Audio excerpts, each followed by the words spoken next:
Me. Okay. Alright, a little bit later than I notified everyone else, but I'm up. Here to get my voice destroyed.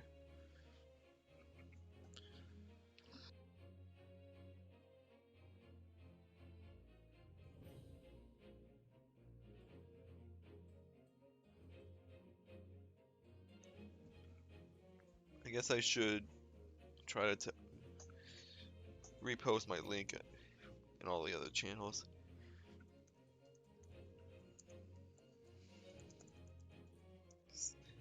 Live now, sorry for the delay. Put that here. Put it here. Here.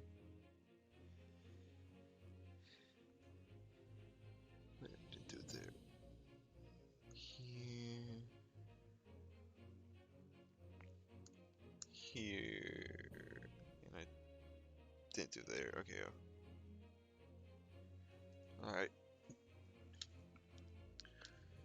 So we were in the middle of case 3 last time, the first trial of case 3.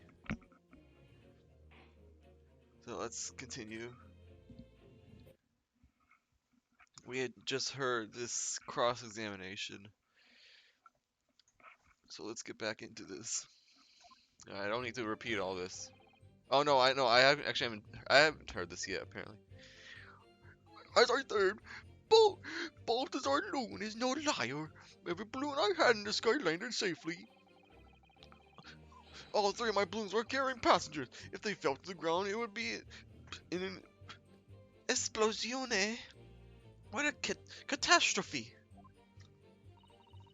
But y'all can get away from the fact that I burned a bit of cloth was found at the scene, can ya? The coppers of the yard reckon it was probably some debris thrown from the explosion on stage. This stupido ragazzo is mistaken. My balloons have the red and blue zigzag stripes anyway. Alright. So your assertion is that the balloon this child saw was not one belonging to you. See, exactamente. If you had saw a balloon in the first place, I do not like the sound of it. It's very bad for business. I have a good mind to sue this land of Bohemia. Or sue the land of Bohemia.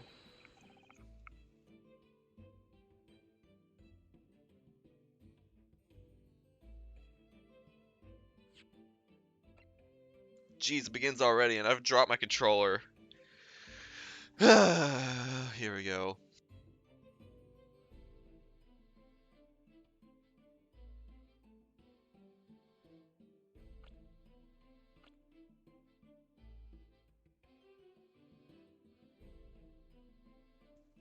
Okay. If you attack us, we will fight back. It will be for all in four. Oh, he lost his balloon. What happened to all-out war? Mr. Lune certainly doesn't appear to be lying. But that doesn't change the fact that the testimony and evidence are contradictory here. If the defense is unable to find fault with the witnesses' statements, the court must consider them to be the truth. Think long and hard on that, my learned friend. The situation has certainly changed now. I have to get to the bottom of what happened here, no matter what it takes. Counsel, you may now cross-examine the witnesses.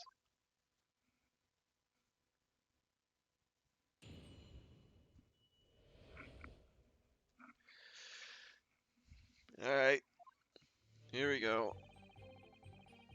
I just saved, so I don't need to save right here anyways.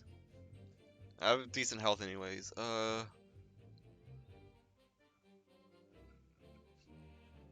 jeez. Excuse me. You could just have forgotten one, maybe?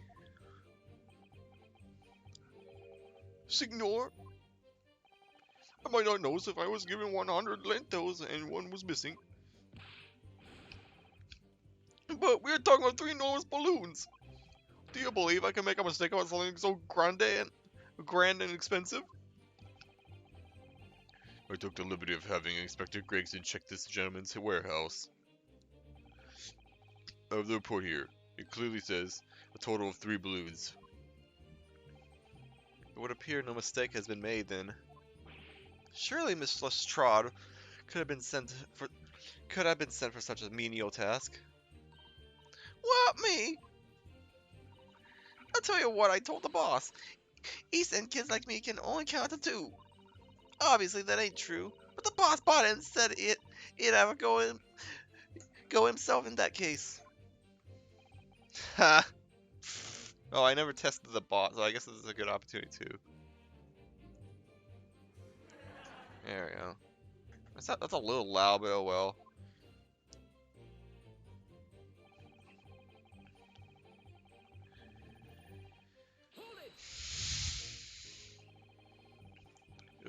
It would be quite a catastrophe if they fell to the ground for any reason, I think. On that note, Mr. Lune, tell me, what is it that keeps these balloons in the sky? Are you an idiot? Sorry? That is like asking why does a candle burn bright? It burns bright because it burns bright. And a balloon flies because it flies. What else? Ha! That's my Italian for I don't know. Italian? That's Spanish. There are 2 types of flying balloons, hot air balloons and gas balloons. Hot air balloons work on the principle of hot air being less dense than cold air, whereas gas balloons derive their lift by using a gas that is lighter than air. Oh, he's talking about like helium balloons, like what he has. See, my balloons are filled with a magic gas, I believe. Magic gas. Hydrogen. Lighter than air, but highly explosive. I guess it is explosive. I guess I kind of forgot about that fact. Good lord.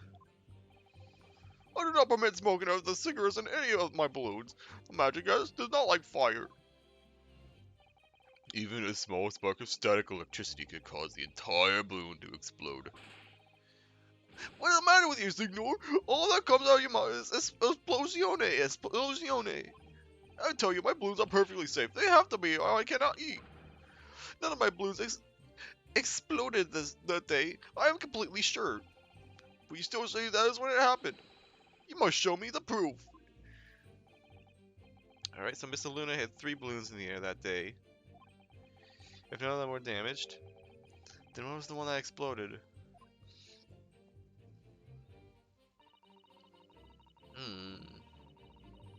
I gotta show him proof about that. I don't think I have that. I'm gonna keep going. I'm surprised to find that the piece of fabric still at the scene, actually. Didn't you search the area surrounding the stage for clues? Nah, I'm not into picking stuff off of the ground. Me. Always out work. Wait, there. Always works out way better driving into people's pockets instead. So much for the new career path. Yeah, you're gonna get arrested for doing that. Mind you, the boss was on his hands and knees picking up all kinds of rubbish from the floor. Thing is, though, the cage went crashing into the crystal tower, didn't it? That's where most of the investigating was going on. Even so, I would have thought someone from Scotland Yard would have gathered it up as evidence. Go listen to you. You stumble across a bit of balloon and suddenly you're the best investigator in the world. Pardon? Oh, you got a badge, have you? Like this one. I can arrest you for, excuse me. I have my own badge. I can't show it to you right now, but I've got a badge. I've got a friggin' badge. I want to put it past her. Come to think of it, I was talking some scorching on the ground at a meeting we had about the investigation.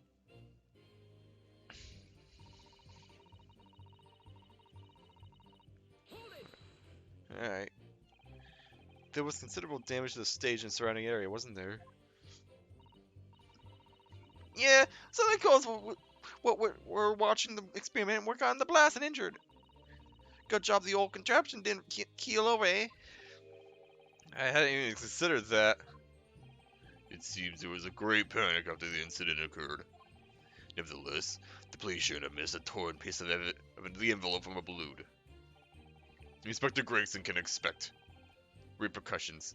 No, his salary! No! Like me swiping all his fish and chips, eh? That man's sole pleasure.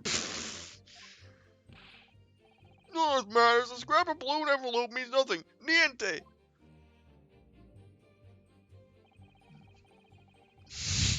And now we get back to the last statement. Well, I'm gonna take a drink of water first.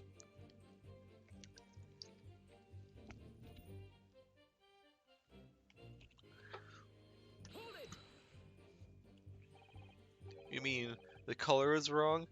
The spell? No, I'm just kidding. See, Signor, I do not have any gray balloons in my warehouse.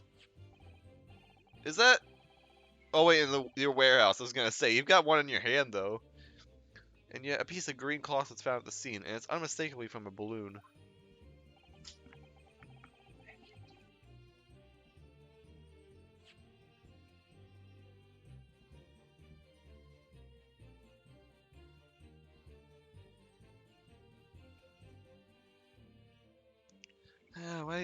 Why can't I go through 1/8 eternity stream without being interrupted? I'll be right back.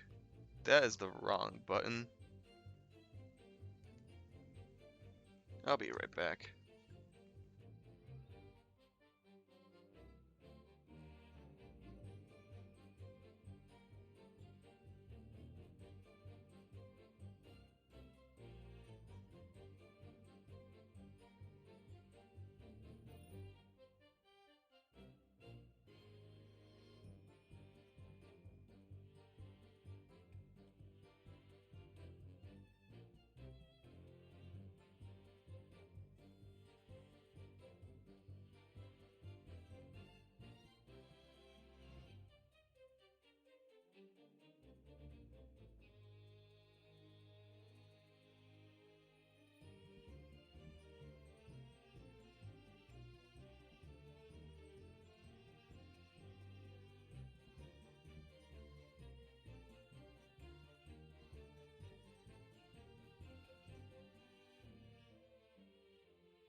Okay.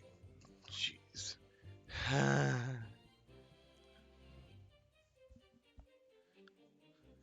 I'm back. I'm back.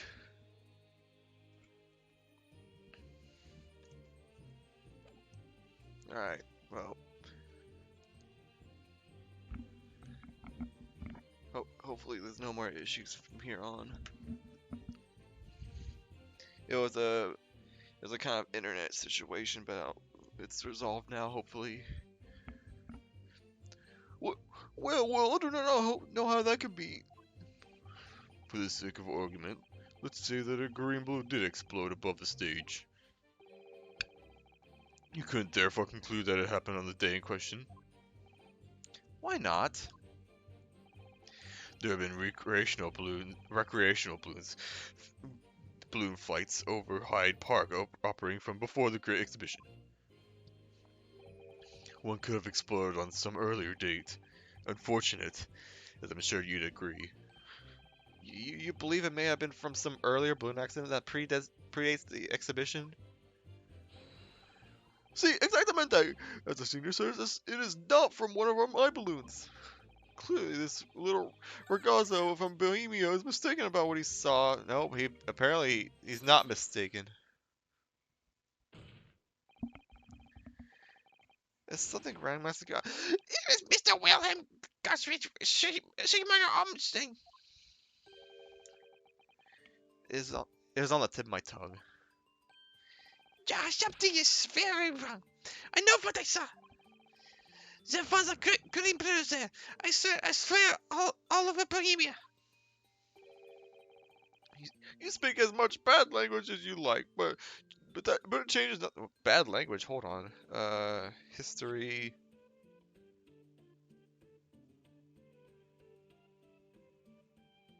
What? Swearing over Bohemia is a bad phrase in this universe? If you do not have any evidence, Ragazzo, then I must tell your parents to punish you, eh? Perhaps I'll let the judge decide when it comes to punishments. It's punishment time! Evidence. What is this evidence?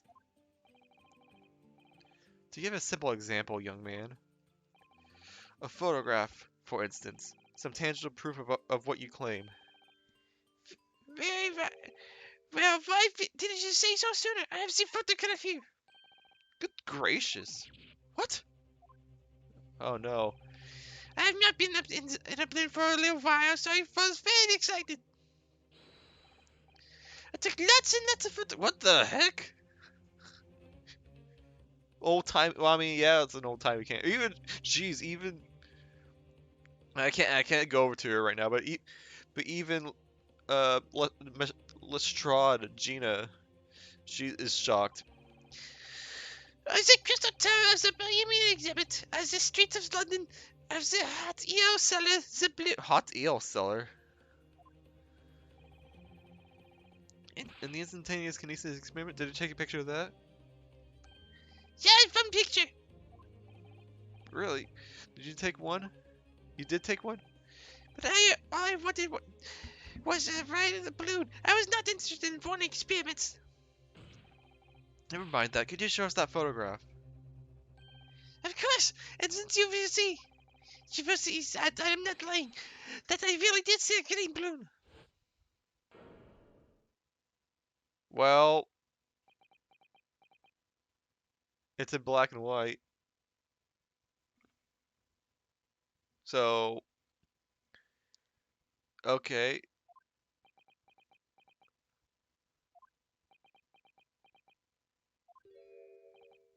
Well, I see you're all too shocked to speak. Yes. I think shocked is indeed the word, young man.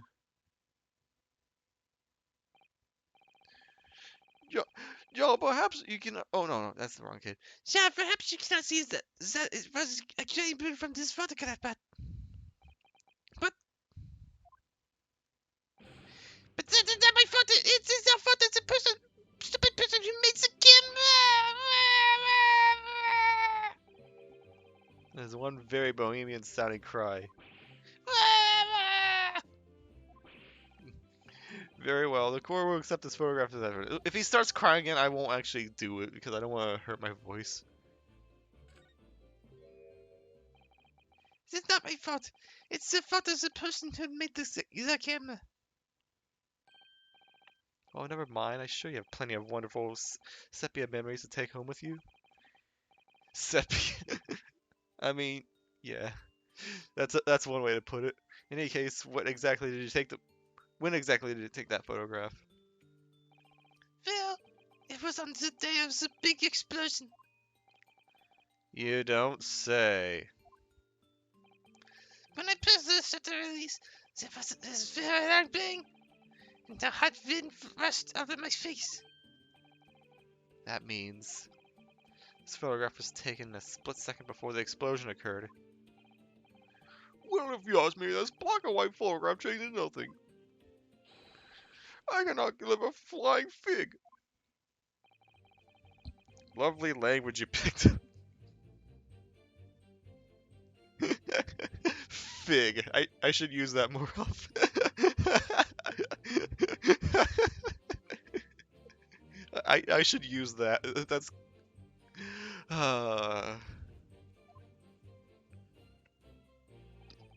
as I thought. Mr. Lune's testimony doesn't quite add up. A young Bohemian boy claims to have seen another fourth balloon. Mr. Lune vehemently denies the possibility. And it's hard to imagine the man in charge could be mistaken about the number that were in the air.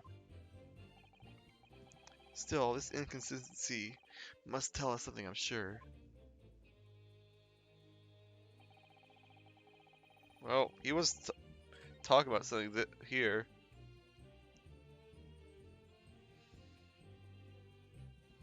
Oh, let me just look at this new piece of evidence we got here.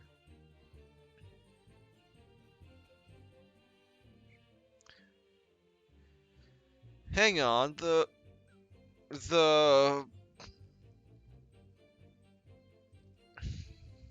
it looks like something's being shot up to at the balloon, but it's not the like this is pointing like at a 90-degree or perpendicular to the ground like it's supposed to be. It's not actually shooting up toward the balloon. I think this is clearly coming up from somewhere else. Someone did someone shoot an arrow at the balloon with a crossbow?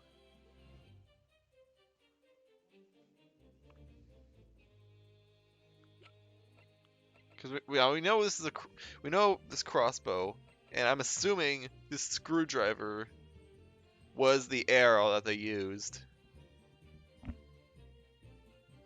That's been my theory for a little while.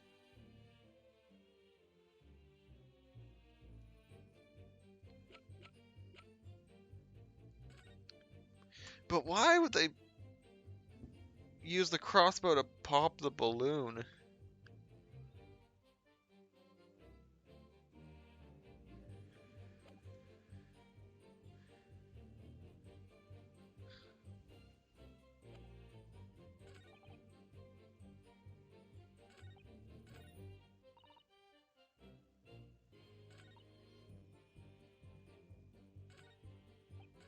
Oops, oops, oops, I didn't mean to do that. Blah blah blah blah blah blah blah blah blah blah blah blah blah blah blah blah blah blah blah blah.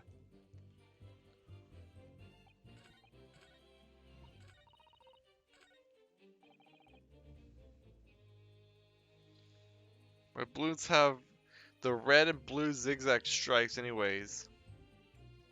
I mean, I'm sure that's all one solid color. Unless the zigzag stripes are slightly above it. But hold on. Wait, that's not the right thing. Oh, hold on, actually. Well, there's 4 balloons in this photo.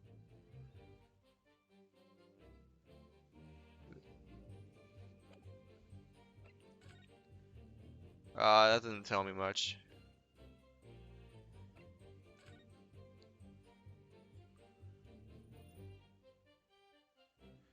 Yeah. Like this, oh, hold on. This balloon is what oh no, he said red and blue zigzag, so that would be like this balloon? Or is that a checker pattern? I can't tell.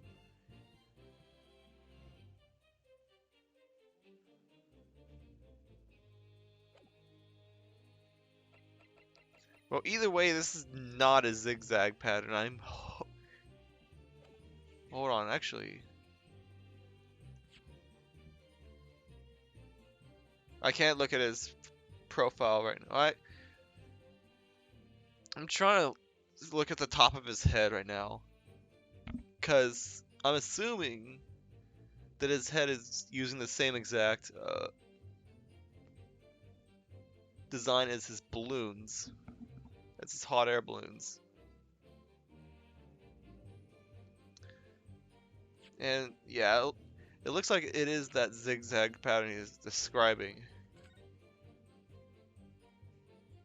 And I feel like that would be low enough on the balloon itself to actually show the zigzag patterns, at least like on this like upper lip area. So I think I'm gonna go with this. No? Ah! Yeah, it was worth a shot. It's kind of hard to tell like if it's like high enough on that picture or not. I've already heard this before. I think.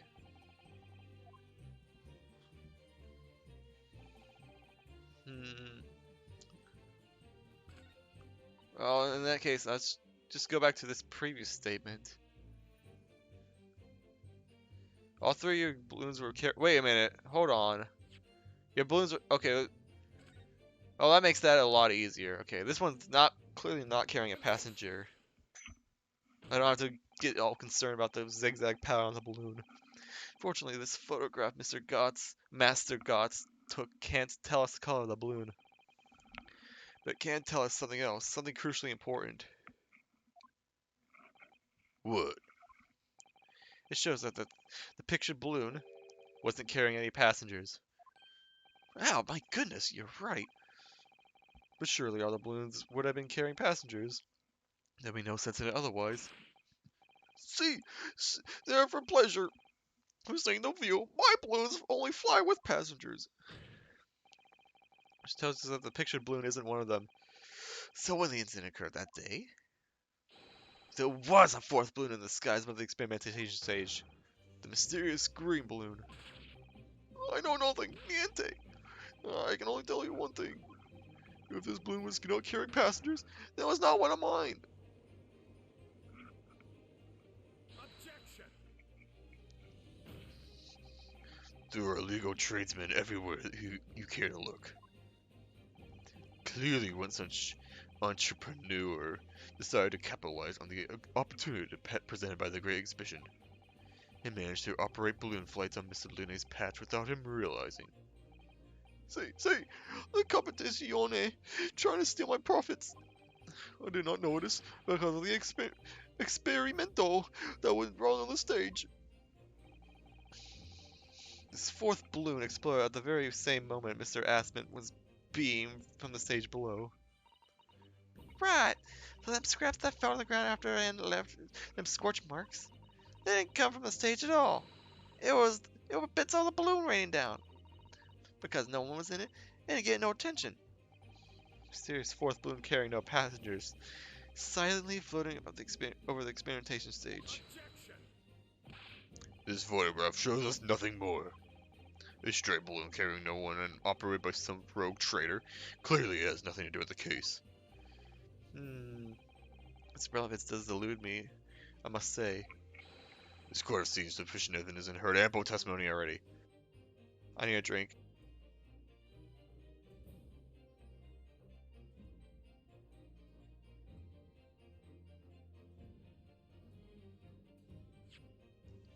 Whoops. Didn't mean to do that. The prosecution calls for this trial to be concluded. Why are you reading the paper? Really? Haven't really got to the truth yet. No, I shouldn't let this opportunity slip away. The jurors' minds are made up, and not in our favor. What else can this photograph tell us? Look at this graph! Is there something more we can learn from it? Yeah, there's more. Ladies and gentlemen of the jury, wait. Please don't give your decisions yet. This photograph from Mr. Gotts may well be hiding one more vital clue. What's that? A vital clue? I forgot the voice I gave to Magician Man. We're well past the point of mere probabilities. It's time for definitives now, to tell the court. What exactly does this alleged clue in the photograph prove? Balloon's owner, balloon's color. No, that's definitely not. The cause of the yeah, the cause. Someone shot a freaking arrow at it. We can reasonably assume that the picture balloon was destroyed in the searing heat of the explosion. Yeah, that's right. It was not my fault. Evidently, because a birdcage from the kinesis machine materialized in the sky where it had been flying. And the balloon, being filled with flammable hydrogen, instantly and explosively ignited. No, that's not what happened. What? It appears that this photograph requires closer examination. Counsel for the defense, you will highlight the location of the alleged clue in the photograph for the court. Of course, my lord. If you look closely, it's plain enough to see. What's shown is linked to another piece of evidence that we have. In a way, that leads to an unbelievable conclusion.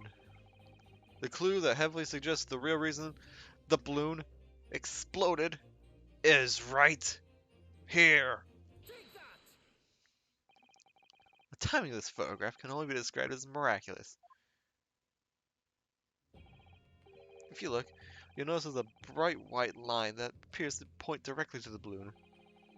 Most likely a rare leg caught incidentally on film. I'm afraid I can see nothing of the sort. If you look with a magnifying glass, my lord, it becomes clear what the nature of this bright line really is.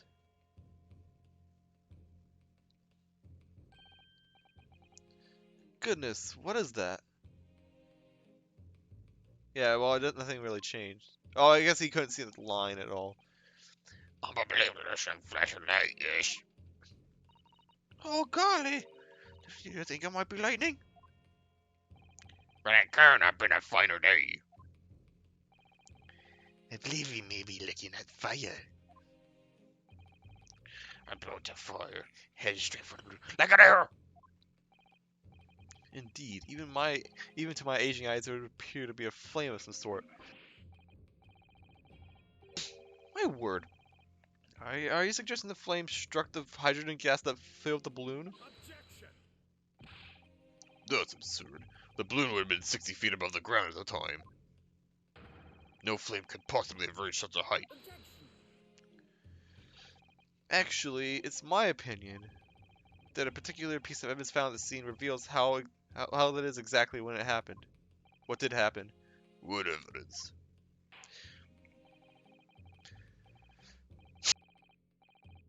If such evidence exists, counsel, then for goodness' sake, present it, man. What evidence explains the mysterious streak of flame that appears to be headed directly for the balloon? I'm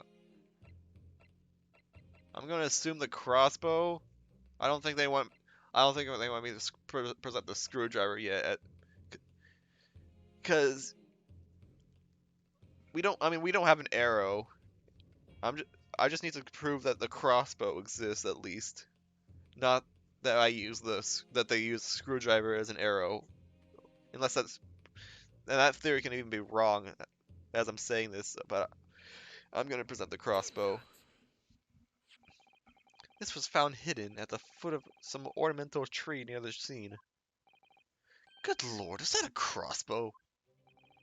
An arrow dipped in oil and set alight could have been shot from this weapon. No, you're talking about a flaming arrow. Saying a flaming arrow straight into the hydrogen field? I just said that. Are you suggesting That crossbow was used deliberately. Blimey, you're right. That streak of light in the photo looks just like an arrow, doesn't it? Hold on, let me look at the photograph again.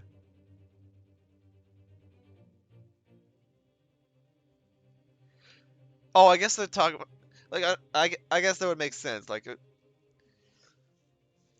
you can't exactly see that's an arrow.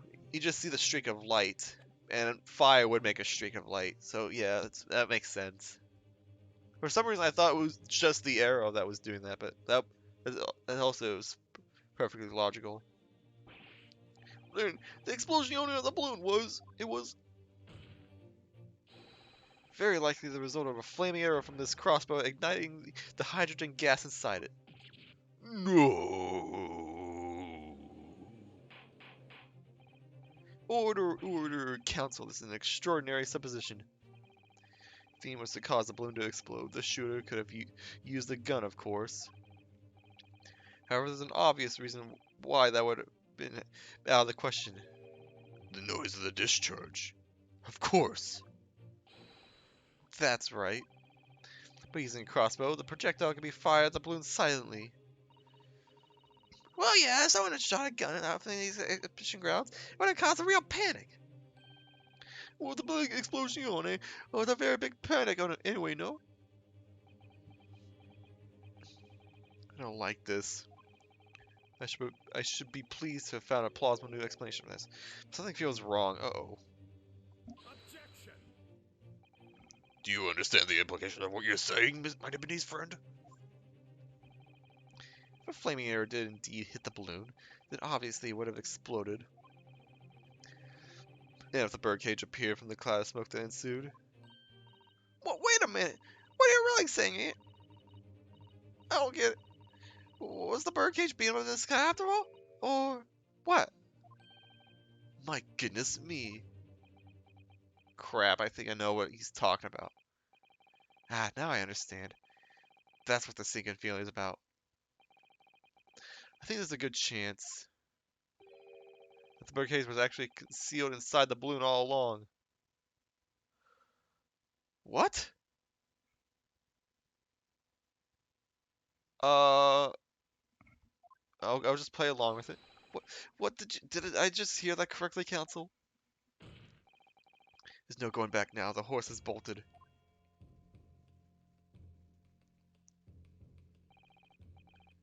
Let's assume, as I said, that the birdcage was hidden inside the green balloon from the start. On stage, when the experiment was started, the birdcage and the instantaneous kinesis machine disappeared in a cloud of smoke. At the moment, the flaming arrow was fired from the ground. Where would they have touched the arrow to? Did they like have a cigarette or something, a lighter? Or was there like torches there? Causing the green balloon to explode and drawing the attention of the spectators to the sky above their heads. From amid the smoke, the hidden birdcage then appeared to fall down and crash into the crystal tower. I think you all agree it's entirely plausible that what I've just described is the real truth behind this miraculous experiment that carried out that day. This, I... Go grave!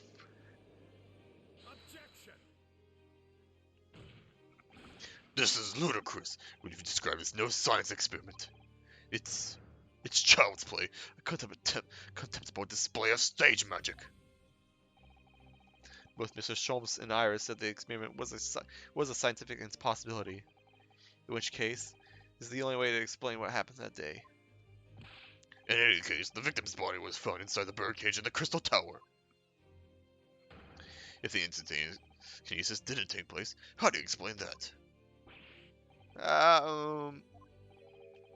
If I may put it as a man of magic myself, such apparent discrepancies can be easily explained by some simple deception. Juror number 3. That wouldn't be needed. Is a doppelganger.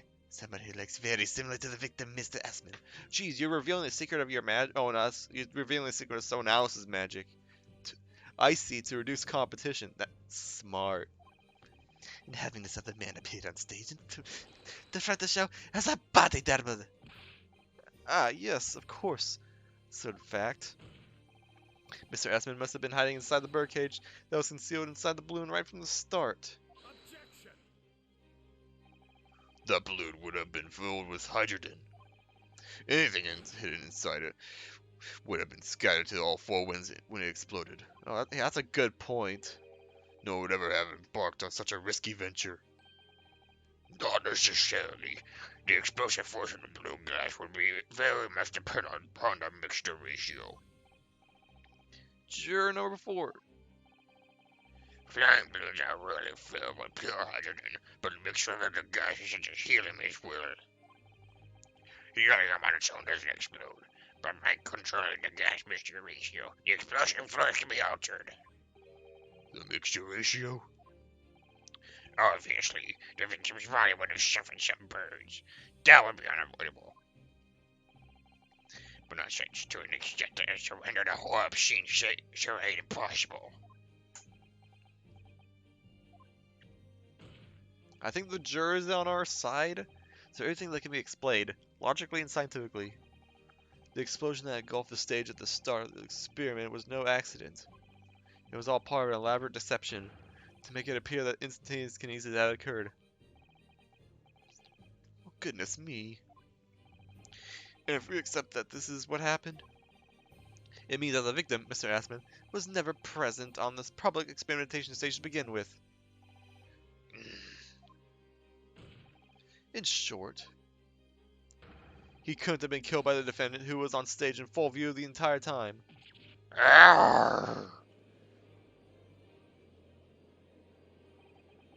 This will be very hard for the prosecution to counter. The Revengees can't credibly maintain that Professor Harebrain is a suspect now. Are you sure about that?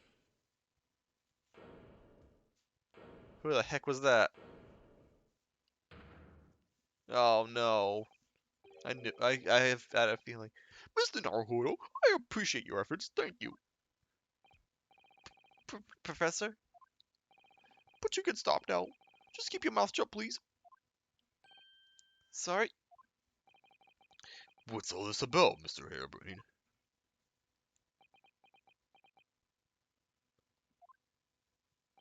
Albert Harebrain, hereby confess that it was me who stabbed Mr. Odie Esmond. What? No. Yes, that was me, with my faithful friend and partner, Andrew the Screwdriver. Don't stop, please. What are you doing? I don't think he wants. I think he wants. He wants me to stop this so he can get the funds because I'm disproving his experiment. Order, order, order. Defendant, explain the sudden confession. Professor Harebrain, what are you talking about? It's what I've said all along. I must protect my hypothesis, my precious machine. I knew it. You stand there and claim it was all a trick, all an elaborate prank, but where's your proof? No, you don't have to explain the machine if you wanted to prove it, but then it would be all over. My beautiful hypothesis would be laid bare. I mean, the indignity of it. So he'd rather go to prison for murder than have his hypothesis disproven. That's honestly really dumb. It's clear that you drew the plans for the experiment, but you didn't actually build it. It's quite conceivable that you were duped, Professor. If you'll just let me... Brock! Yes? I'll cooperate. I'll do whatever you say. I swear it. So please, ensure that special specialties for scientific equipment act is adhered to and protect my creation.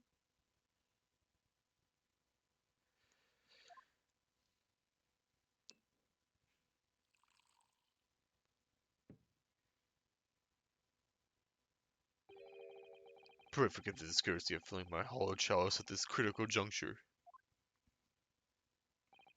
Here's my learned Nipponese friend. What?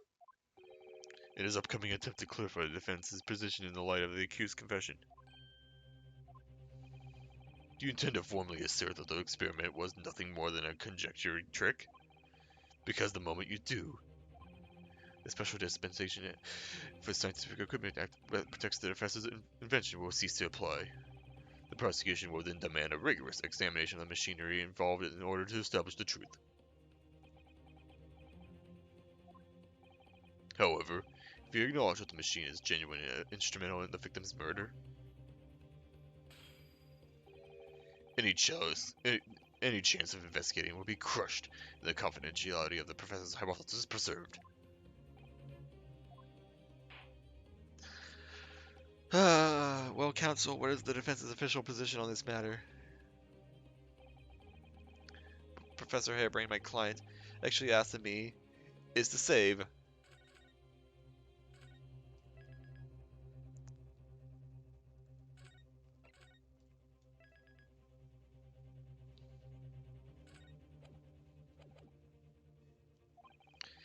Was to prove that the explosion on the stage was an accident and protect the secrecy of his hypothesis. There's no way to do that without implying the professor's guilt. Do I protect my client's life by asserting his innocence? Or do I uphold my client's requests but see him condemned? Either way, I can't avoid betraying his trust. You've been silent long enough. Isn't talking your trade, my learned friend? Or has all knowledge of English escaped your confused Nipponese mind? Oh no! Mr. Naruto. There's no escape here. I have to make a choice. But it's an impossible one. I have to give up on something. But what? The defense asserts that the defense instantaneous conditioning machine was in fact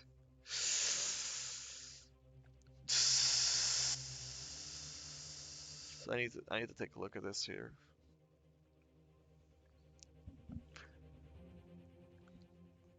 Can I prove it was an accident while still implying that he was not the killer?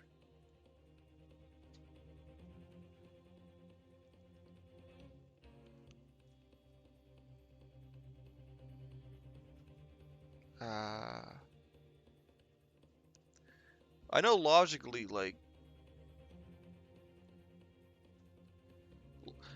by our science and even by modern Ace Attorney science that this thing, this sort of beaming between two different locations is not possible, no matter how much you think of it. Because modern Ace Attorney is just normal everyday life, maybe with slightly less phone technology than you would phone and camera technology than you would have in the modern day, plus the ability to have spirit mediums summon spirits of the dead.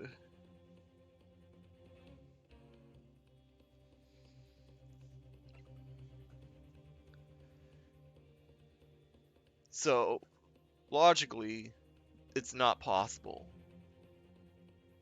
But then his machine gets lost. I could prove his innocence from there, but at what cost? There needs to be like some sort of way for him to get funding.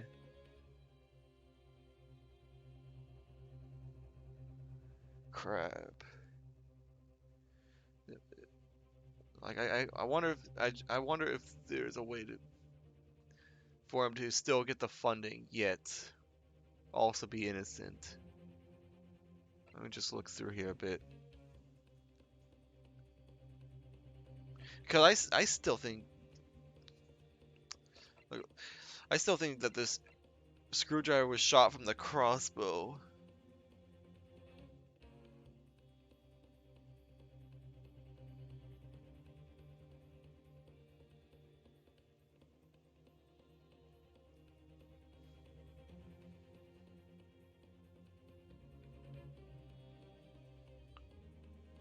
And of course, like, well, did they even open it when they...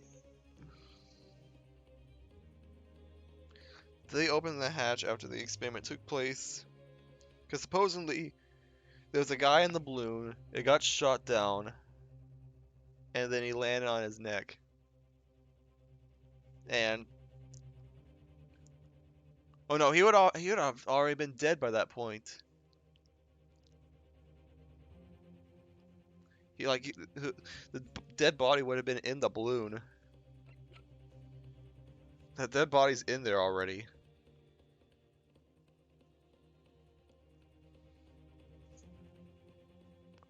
Because then the balloon pops and he falls to the ground post-mortem and snaps his neck, right? He had a snapped neck, right? Broken vertebra, yeah. Oh, great, dog one's in.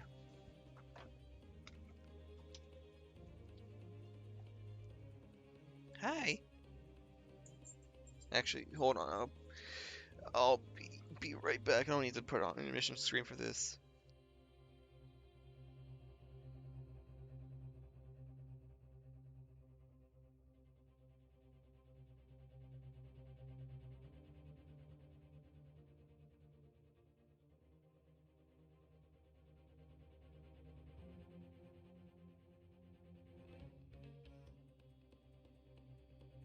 Yeah, it's just getting dark, so I need to turn on the front lights. Oh, turn on the front lights, I mean. So, let's see here.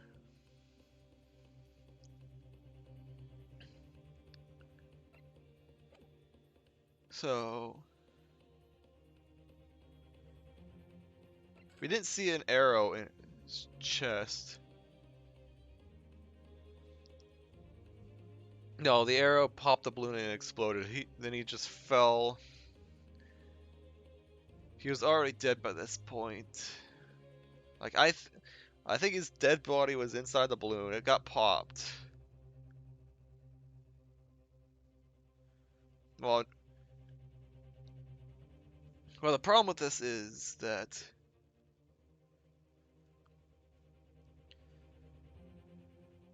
it's probably, you know, it probably doesn't. It's, I don't think it's probably not gonna matter what choice it choose, but I'm just thinking about this in case it does. But I think his dead body was already in there.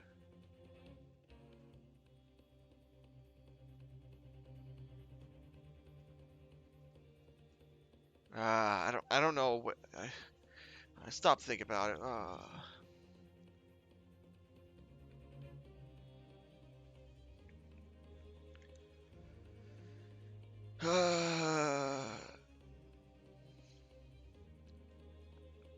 Jeez, man. He wanted me to prove this in. I, I'm thinking about the actual case. I probably don't have enough evidence to properly give a theory about what actually happened. But for now, I'm gonna trust him. Yeah, I'm gonna trust him and call it a scientific invention, and just try to explain it that there was an accident or someone outside of his control that shot the arrow, that maybe shot the screwdriver into his chest. I'm gonna do scientific invention. I saved, so hopefully.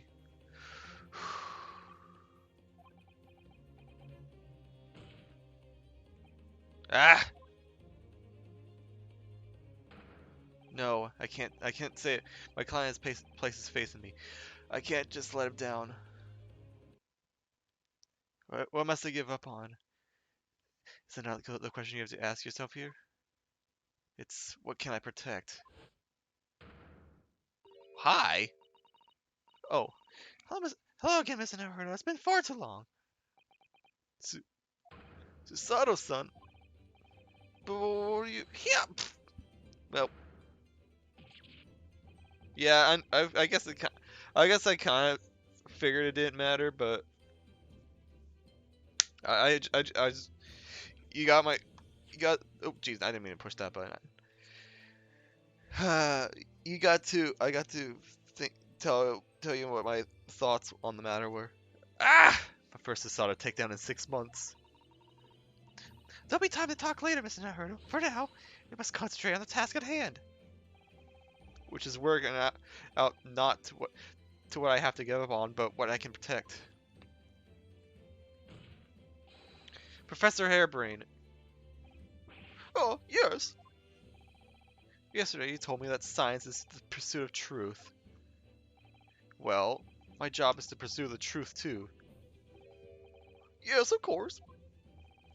And personally, I believe that you didn't stab Mr. Assman. I think you've come to realize something yourself too, haven't you? That your experiments and the machine you built with the victim are questionable. The truth behind that is what we both pursue now. War!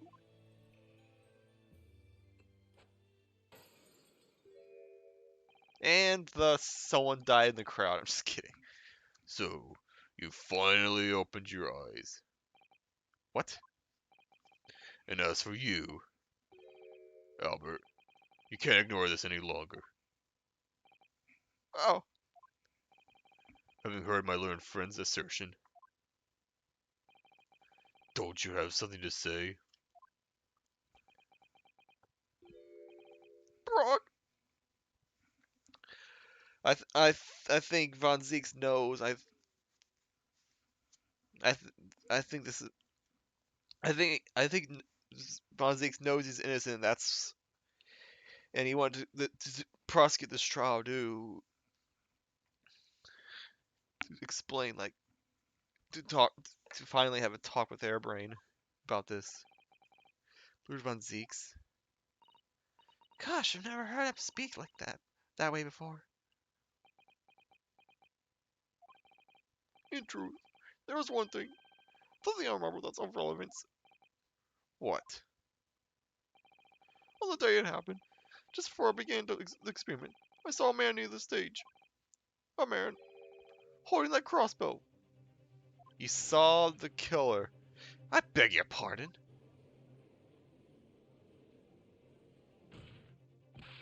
Professor, did the man have any distinguishing features? What do he look like? Oh, taller than me, and thinner than me, with straight hair, straighter and whiter than mine. Let me see. One less lens than me too, a monocle, a rather black style blackish monocle. Or an eye patch? One thing in particular will help positively identify the man. See, I know him very well. I'll continue with it. I was gonna check the court record to see if I have anything. After all, he's the engineer Belmont. What? What? He built the machine? That's right. Mr. Osmond introduced him to me a year ago. He's a man by the name of Enoch Tripper. I think that's how you pronounce it. I don't know the pun in the name. Enoch? Clever?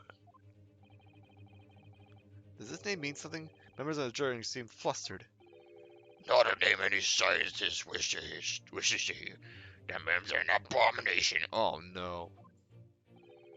Not a name any conjurers wish to hear either. Who on earth is he? I'm afraid this is the first tale of this nature that I've heard of in scientific circles in connection with our name. There's talk of some of their flamboyant experiments that turn out to be nothing but sage trickery in the end. Obviously, the rest goes after the government's research grant money. Oh no. We're magicians and in need of money. I have heard of them resorting to these underhanded tactics. Such acquaintances with a mind with experience of such things, I mentioned Enoch Trevor's neighborhood. The man is believed an engineer and musician. Yes, we're dealing with an unparalleled talent for these tricks right here. That's enough gambling for you.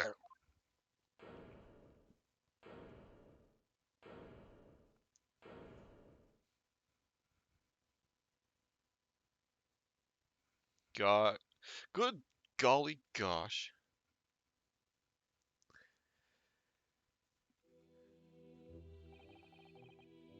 So it's true then. My invention. My great machine. It was just a grand illusion. Considering what we've just heard about Mr. Dweber's character, or Dweber, no, Dwebble, that's freaking the Pokemon. I'm sorry to say that sounds increasingly likely.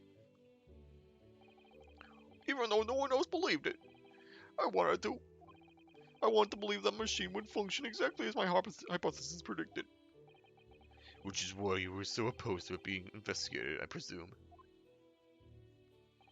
I knew that if the machine was examined in detail, its construction would give away my hypothesis. Obviously, I didn't want that to happen. But at the same time, I knew that if it was found out to be nothing more than a trick, than a work of deception, then everything I'd worked towards, all my research, all my dreams, my whole life would be over. I was terrified at that prospect. So you really had no idea then, did you? About the true nature of the machine that was built? The true nature of Mr. Dweber? I'm gonna accidentally say Dweber all the time. I never questioned anything. I didn't want to question it. It's entirely possible that Mr. Assman and Mr. Dweber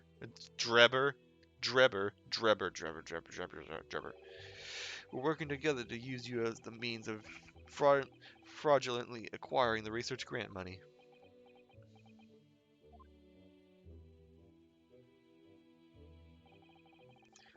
When I announced my mention in the crowds that day, it was the finest moment of my career. I pulled all the levers and turned all the dials in exactly the way Trevor had described. When the smoke suddenly started billowing out, I panicked. I didn't know what was happening.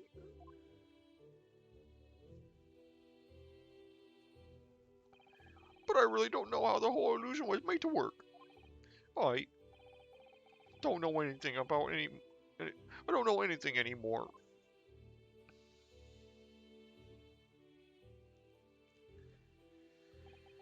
Let me confirm one final point with you, Professor.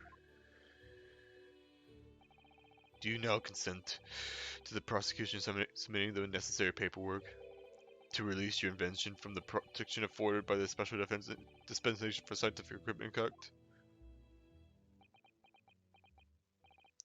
Yes, please go ahead. I'm very sorry.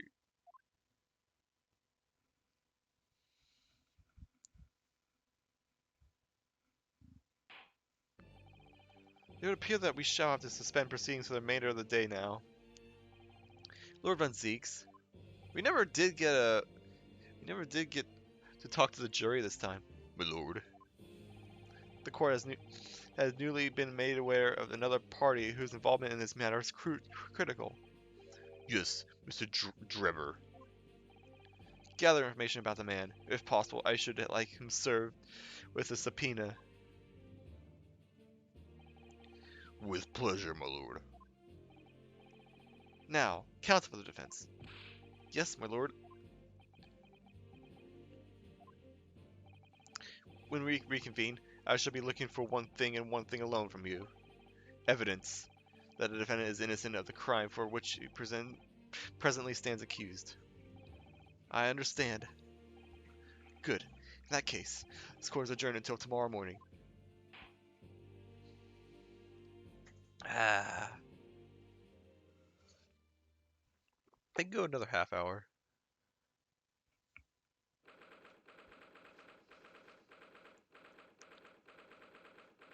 Get a little more investigating done. I'm probably not going to do the entire investigation, but I can do a good chunk of it.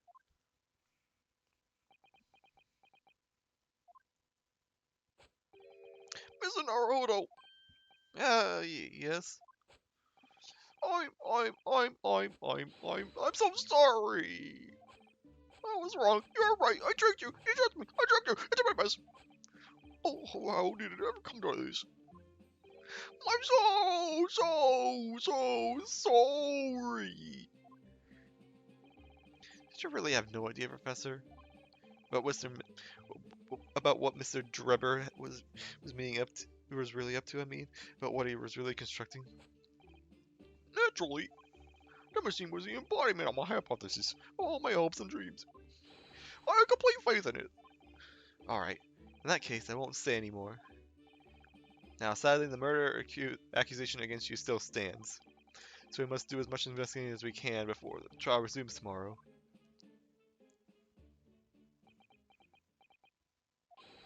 Well, thank you for doing so much for me.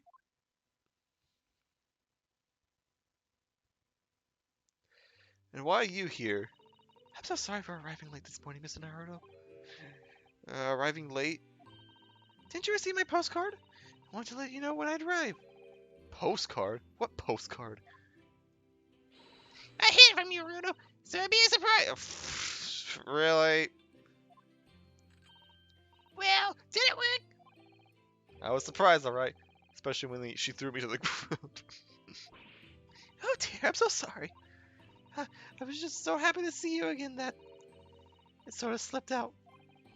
Maybe we could stick to more traditional displays of emotion in the future. Susie's train was late into London Victoria this morning, you see. But we made the coachman really whip the horses hard so she didn't miss the whole trial. I was watching from the gallery for a while, but in the end I'm afraid I couldn't contain myself. Well, I'm glad you didn't. Oh! Having you by my side in court gives me the strength I needed to win. So, I'm delighted to see you back in London. Oh, you're too kind, Mr. Naruto. I'm delighted to be here. I hope I can continue to be of service to you. Of course. So, what's brought you back? Did Professor Mikotoba not protest? Let's save all the conversation for when we're back in the home, shall we? No, I made one of my most special blends ever for this special occasion. Oh, Iris, how wonderful! I can't wait. And before it's a blend for her gun to fire. Sato-san was back in London. It's hard to describe how happy that made me feel at the time, despite my elation. Our tale was about to take yet another extraordinary turn.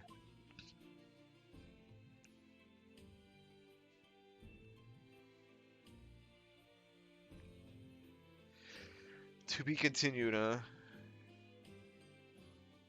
Well, because it's after the trial, duh. You idiot.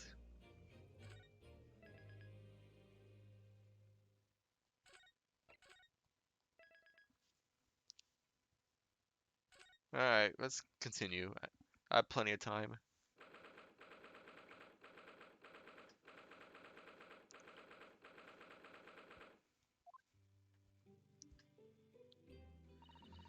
Ah, this room, it's been too long. It hasn't changed in the silence, though. It's been some 6 months, hasn't it? That's a long time for things to stay so familiar. I don't know when you might return. I wanted everything to be as you left it. You mean all messy and such? But it's become some 6 months. It's true. That was terrible. That was terrible reading. So is your father, right, Susie? What happened? My father? Yes, Professor Mikotoba, I mean. It was half a year ago, but that's why he went back to Japan. Because of the telegram you received saying he'd fallen ill with a very high fever of some unknown reason. That's right. So I was surprised to learn you'd be coming back so soon. Surprised but happy. I think I wrote about my letter to you. That it was all a trick. My father is in fine health, and I'm obviously very well relieved. About that. What's with me botching sentences lately? Well, we're all delighted to have you back. It's quite by accident that I've been able to return to Europe, actually. It's because of a very grand conference called the International Forensic Science Hypnosis. Symposium. Okay. The International Forensic... It's the same symposium that Lord Strongheart mentioned. Okay, so she's a part of that now. Anyway, I've arrived safe and sound. And all that matters is that I'm here now. After all, I haven't yet fulfilled my promise to you, Iris. Oh? You must tell us everything that happened while you were back in Japan. Yes, of course, I shall. So I was in the middle of a trial, and there's one other thing. Something you wrote in your letter that particularly grabbed my attention. About you-know-who. About Kazuma. I know. I'll tell you all I can. Oh, geez, that's a lot of things. Back in Britain. When I first arrived back in Japan, I really thought I'd never be allowed to return to Britain. But curiously, after that awful trial in the Supreme Court, Father's mood changed entirely. The awful trial? Oh, yes. For the murder of Giselle Brett. Oh, you dressed as a man then, didn't you, Susie? Oh, well, yes. Since women are forbidden in the courtroom, I had no choice. Wow, amazing! I wish I'd seen it. Don't you, Uno? Yes, I suppose so. I kind of want to play as her again, not gonna lie. I want to play at being a lawyer now. I can wear a false mustache, maybe. You're like 10. If you stood in the courtroom at this age, you'd be even younger than when Von Karma started. I don't think any mustache could hide the fact that you're just 10 years old, Iris. Something else I've been wanting to ask you, Mr. Sato. It's about the real reason why Professor Mikotoba summoned you back to Japan. You said in your letter that was something to do with that convict's loot we found in Mr. Natsume's lodgings. That's right. The very large dog collar we found with the bee emblem on it. Oh yeah, that's right. It seems Mr. Natsume included a drawing of the collar in the report he submitted about the time in Britain. I understand that when Father saw the report, he turned it as white as a sheet. Why would that be then? Father came to Britain himself, of course, to study. It was some time ago now, but he stayed for 6 years. I can only imagine that something must have happened during that time. But he refuses to tell me what it was, and I intend to find the answers for myself. And I said that I, for one, won't keep any more secrets. Oh, Susie. It's a very meaningful look Susato-san's giving Iris there. Alright. Lord Strongarm mentioned something about that symposium, too. I think he said that investigative authorities from 40 different countries would attend. Yes, from Japan. From Japan, my father and Judge Jikoku have been invited. Oh. So...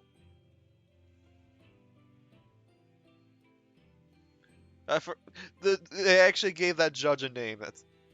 They might have done that before, but I don't remember. It's something of an honor, I believe. Well, Professor Mikotoba is the leading expert in forensic medicine in our country, after all. But who's the other person you mentioned? A judge, did you say? Yes, His Excellency Judge Seishiro Jikoku. You met him, Mr. Naruto. Last year in the Supreme Court. You can't possibly have forgotten.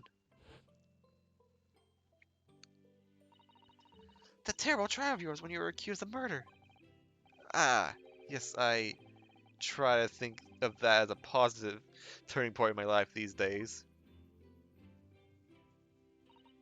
Well, it was Judge Shikoku who presided over that trial. If I'm perfectly honest, I'd be happy never to see that man's face again in my life. Oh, well, anyway, as father was invited to the symposium, he agreed to me returning to Japan, Britain too. He won't actually arrive until next month, but, well, I couldn't wait. So I pleaded with him. In the end, he agreed to me going on ahead. Yes, about that symposium. It seems as though Lord Strong has put an awful lot of work into making it happen. It's obviously very important. I believe it is, yes. As I understand it, Lord Stronger organized the entire event himself. I think he's hoping that by achieving exceptional results, he'll get the job of Attorney General. You know, I just got a bad feeling. I just got a horrible feeling. What if Susato's father comes to Britain in the next case, but then gets murdered, and we'll have an excuse to play Susato for the next case. I hope I'm wrong because I don't want to see him die, but that that would also give me an excuse to play it, or give us an excuse to play Susato, so that I'm not complaining there. I think he's helping that by you. Oh, I already read that. If I didn't read that, I'm sorry. The most senior position in the British justice system. He's hoping to use his power to create the world's finest policing institution. That's what Father said anyway. Apparently, it's Lord Strongart's lifelong ambition. Does Professor Mikatoba know Lord Strongheart personally then, I wonder? Actually, Lord Strongheart gave me a long speech about all about this very subject only yesterday. But I sort of lost the will to live it early on and didn't really listen to much of it. How trying for you. Meanwhile, I almost said Susie. Iris was just reading books. Giselle Brett, that woman whose unforgivable actions ended in me being wrongly accused of a crime I didn't commit. The murder of John H. Wilson, which we haven't admitted to Iris yet. Yes, Giselle Brett. That's a name I won't forget for as long as I live. The extraordinary thing is, though, it seems it's a name we should all forget. Sorry? Since the incident, our government and intelligence services have been investigating Miss Brett. Ooh, I bumped my mic accidentally. I don't know if you heard that now. But it turns out that an Englishwoman by the name of Giselle Brett didn't actually exist. Didn't exist? How could that be? It was a pseudonym. Her real name was Shin. And she wasn't a visiting student either. That was a front. A front? Who on earth was she then? Miss A. Shin. Her name is literally all intelligence services. I've been able to ascertain about her. A. Shin.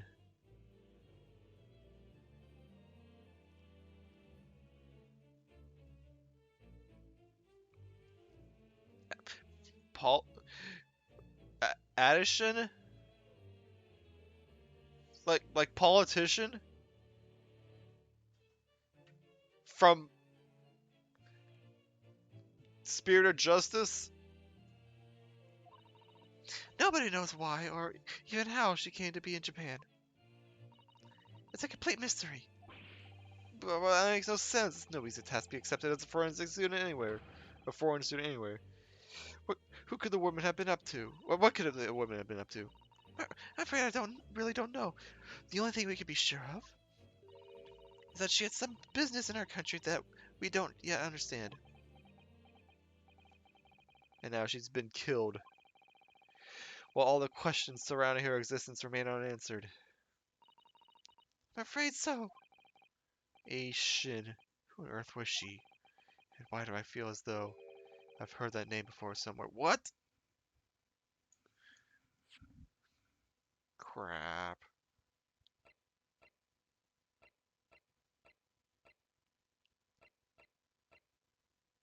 We don't know this math man's name. Tuspels. No one in the court record has that name.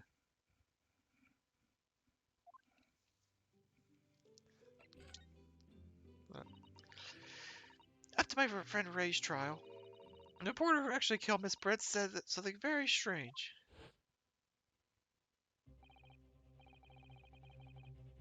Okay, this is a flashback, so I definitely remember this.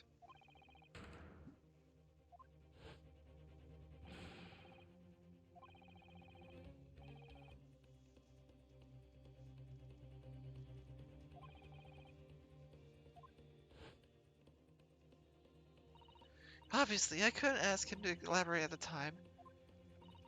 But later, I visited the man in his prison cell and asked him what he was going to say about Kazuma-sama. What'd you learn? After he died on the voyage to Great Britain, his body should have been landing at the port of Hong Kong and passed into the care of the consulate staff there. Should have been? Well, it turns out, his body never arrived. What? It just disappeared. What? Kazuma's body vanished? Our government tried to cover the fact that, it seems, they erected a grave on the cliffs by our hometown. Except, Kazuma-sama isn't there. Did Professor Mikotoba know about this? Yes, it would seem that he did. But he didn't tell me. They're still investigating what happened to Kazuma-sama's body as you speak. I just don't believe it. And what is this acute feeling of apprehension I have all of a sudden? Oh no. Thinking back now, some of the things that happened on the SS Beria were definitely strange. Oh gosh. I mean, after he died, we never saw his body again, did we? Did they just dump it in the ocean or something? Could it be... Could it be that he's actually still alive? Stop it, Naruto! Mr. Naruto. Isn't too much to bear. It's too much to bear. I'm sorry, I didn't mean to. Just thinking about the possibility pains me. So very much. Cast your mind back for a moment, Mr. Naruto. Kazuma-sama was discovered, Mr. Sholmes was there, wasn't he? And he definitely examined the body. I remember clearly. Ah, you're right. But this is Sholmes we're talking about. So if Cosmo hadn't actually been dead at all, it would mean that Mr. Sholmes had lied to us. But there's no reason why he would possibly have done such a thing. I suppose that's true, yes.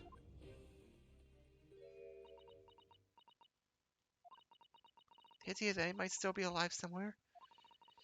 It wants to fill me with hope, but I can't let it. Because if it turned out not to be true,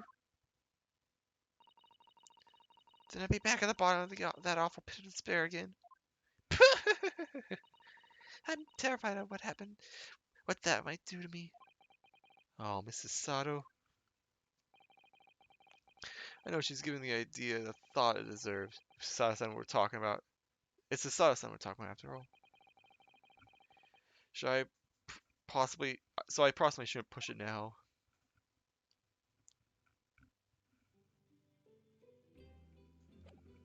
Alright, well, it's been a while. But... Look at his badge! You're still taking good care of that armband, I see. I'm so pleased. Well, yes, it feels like I wouldn't be me without it now, to be honest. Oh dear, there seems to be a thread coming loose just there. Look.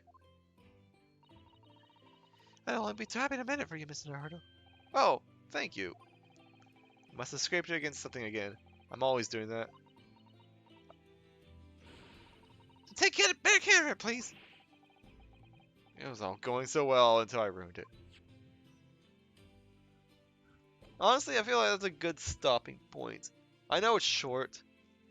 I know it hasn't actually been an hour and a half yet, but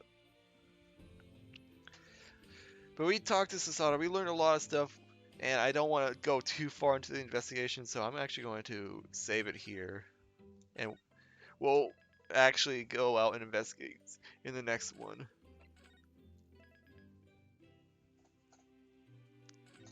Alright, well, no one shows up to these Ace Attorney streams, so it's usually just me talking, but for those watching the VOD, I know, John, you're gonna be watching this VOD eventually, so when you get to that, I like to say take care and have a good day. Bye bye!